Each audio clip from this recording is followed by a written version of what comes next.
Hey guys, got a new CV axle right here that I'm going to be putting in my car, and I'm going to try a trick that I've heard, which is take some grease. I'm using some marine grease, but as long as it's kind of thick and viscous like that.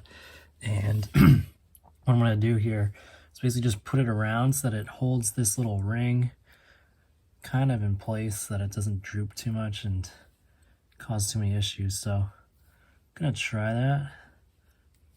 And then I'm going to shove this guy in, and hopefully it goes in nice and smoothly, and we'll see how she looks. So get to it. So I got the lube on it. Now I'm going to come in and we're going to gently guide her into that hole.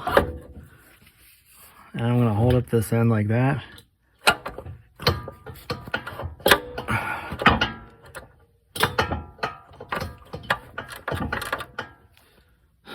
This is always the fun part.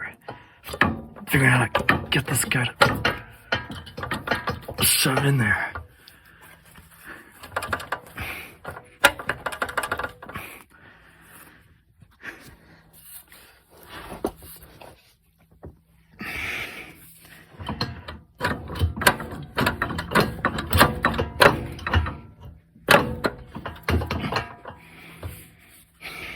Holding it up from this side. There you go. So I hold it from this side and I just kept pushing it. That was the part I was scared about. And there you go, man. That grease on the tip around that retaining clip was very helpful.